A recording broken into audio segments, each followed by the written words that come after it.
Breaking news out of Malaysia. Former Prime Minister Najib Razak has been ordered to serve his 12-year jail sentence after the nation's highest court upheld his conviction on several counts of corruption linked to the 1MDB financial scandal. Well, the judges had earlier dismissed his application to recuse Chief Justice Tunku Maimun Tuan Mat from presiding over his final appeal, viewed as his last bid at overturning his conviction. The charges against Najib involved the transfer of funds from SRC International, which is a former subsidiary of 1MDB, into his personal bank accounts in 2014 and 2015. He was found guilty on 3 counts of criminal breach of trust, 3 counts of money laundering and 1 count of abuse of power in 2020. Well, for the very latest, let's go to Afifah Ariffin, who joins us live from the Federal High Court in Putrajaya. Afifah, what else did the Chief Justice say?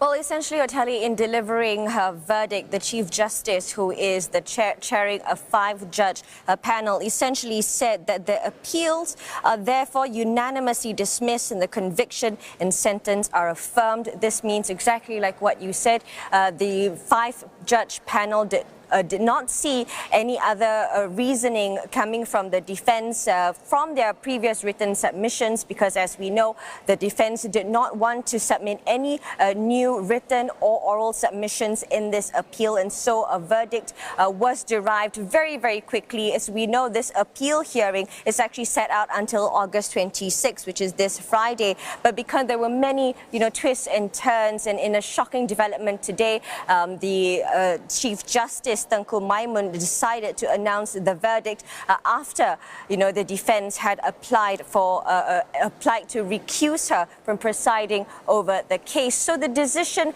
is unanimous, and there is no stay, and this means that Najib Razak will be sent to jail. So you've mentioned Najib now is going to be sent to jail after failing to overturn his conviction. Does that mean that he goes straight to jail? I mean, no other ways of getting out of that? Yes, we understand that that means that he will be going straight to jail from the federal court itself.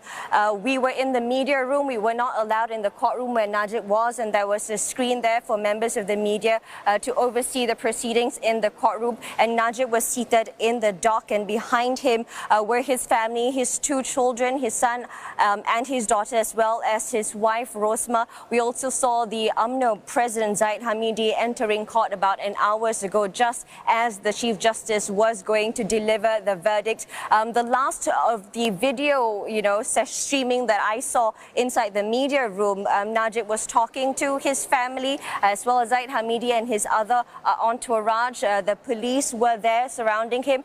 The video feed has since been cut off, so we're not quite sure what's going on in the courtroom above. We're also told that Najib could possibly be escorted through the basement. There's another possibility that he could be escorted here, but we're not quite sure exactly where and his movements or how his movements out of the federal court will be. Now, just looking ahead, Afifah, how do you think this final verdict will impact UMNO's plans for the general election, which is expected to be held very soon?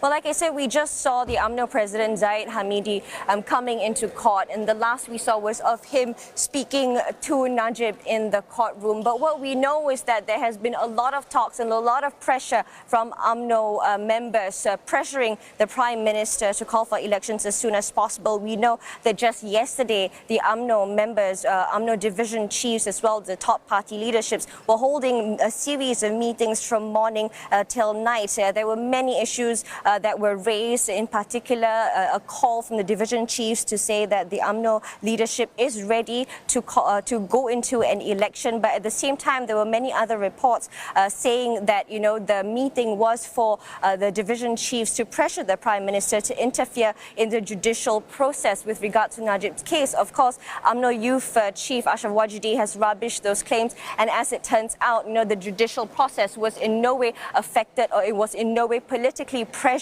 by the UMNO leadership or by the Prime Minister himself, given the verdict that we just heard from the Chief Justice. So we are possibly going to see a greater pressure from within UMNO to call on the Prime Minister to dissolve Parliament and call for fresh polls. Afifah Ariffin reporting live from Putrajaya.